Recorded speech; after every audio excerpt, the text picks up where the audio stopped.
Hello and welcome back to Quarterline. Today we're going to have another look at the Allegro, this time the Allegro 2. If you've not seen the first video, strangely enough the first video I did was actually the Allegro 3. It's got a bit more detail about the Allegro in that particular brochure, so if you do want to look at that video for the Allegro 3, I'll put a bit of a link up here somewhere. I'm not sure why I'm doing it the wrong way around, but I guess eventually we'll get to the original Allegro. The Allegro 2 came out in '75. In fact, it was launched at the London Motor Show in October 1975 and ran until 1979, and that's when the Allegro 3 came out for more improvements. But basically, there was a few improvements on the Allegro 2 over the original Allegro. It had a slightly different grille, it had reversing lights now, and it had changes to things like the suspension, the braking, the drive shaft, the motor mounts, just general improvements. Unfortunately, it was still as unpractical as ever. It still had the boot rather than a hatchback that it really should have had.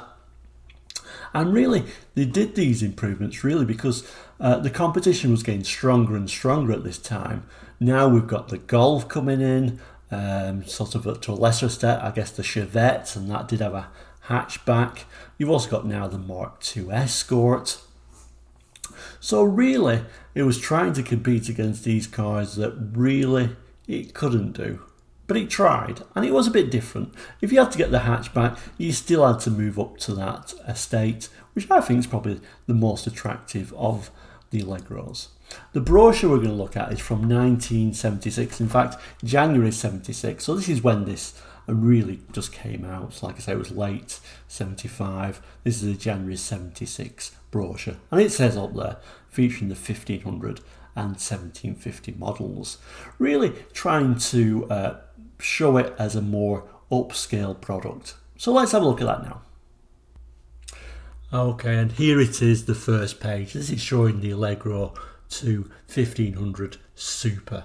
This brochure is actually showing three different ones: the 1500 Super, the 1500 Special, and the 1750 HL, kind of the range topper.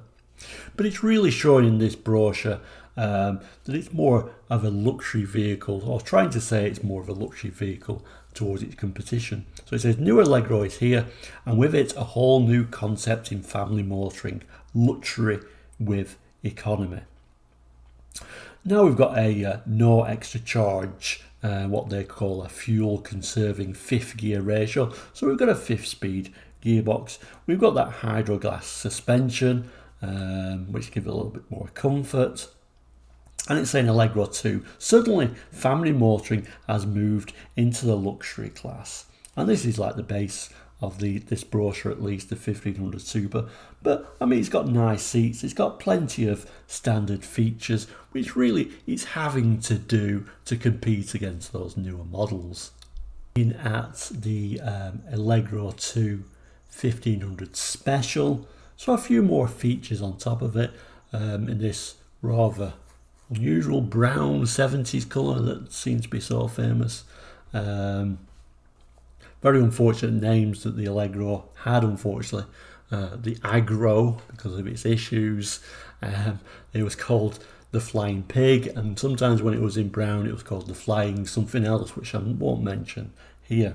But anyway, the Allegro 2 1500 Special, so it's got a few more features, and straight away you can see it's got that vinyl roof. It's got these nice twin fog lamps, different seats, and it's got this what they call a handsome electric clock, and a few more extras. So it's like the Super, but with a few more added extras on there. So here we have the 1750 HL, the kind of like range topper, if you will, and straight away you can see this rather nice, it almost looks like a velour interior. We've now got head restraints on the seats. We've got that rear armrest. We've got full instrument cluster, as it says here, so we've got a few more extra gauges on there, things like tachometer, fuel and water temperature gauges, a few more extras and a few more extras overall. A much nicer blue colour shown in this picture now. Again, it's got them twin lights at the front and this velour roof on here as well. And overall, kind of like what they would class as being like the luxury version of the Allegro 2 at the time. And this is kind of like a general page. Nice pictures to give you an idea of what the badgings were for the 1500 Super, the Special and the HL. So a nice look at that. And like I say, we've now got reversing lights on the Allegro as well. A little bit of a demonstration of that hydrogas system. And then it's showing fascias of the new Allegro models are colour keyed to the car's exterior colour, as well as to other interior fitments. It's also showing one of the key improvements to the Allegro 2. They tried to give the rear seats a little bit more leg room, as that was one of the complaints. It was a little bit cramped back there. But generally, an overall improvement of the original. But you know, it's still the same vehicle essentially. But they've tried to make it a bit better for the new models coming in. And now, as it quite often is, the last page showing the specifications and indeed the dimensions are on here as well. We've got the 1500 Super, the Special, and the HL. So basically, there's extras on the Special that weren't actually on the Super. There weren't huge improvements, but like I say, for example, electrical, as described on the 1500 Super model, with the following additions. So for the Special of the Super, you got twin rectangular fog lamps and a boot lamp. Instruments, you got an extra clock. Coach work, the Special of the Super had things like head restraints, padded and trimmed rear parcel shelf, floor mounted console, aluminum tread strips, twin bright exterior mirrors, matte black boot panel, carpet in the boot, vinyl covered roof, stitched handbrake gaiter, triple coach line, wheel trims, and then you can get extras like metallic plates and that auto transmission. Now if we move over to the 750 HL, additionally on that, that had things like a, let's have a look, a tachometer. So it had a tachometer over and above that. Inside, it had everything the Super had, but like this Special, it had head restraints, padded and trimmed rear parcel shelf, etc, etc. It also had like tinted windows on there and small improvements. Again, if you wanted metallic paint though, that would have been an extra cost over and above the standard price.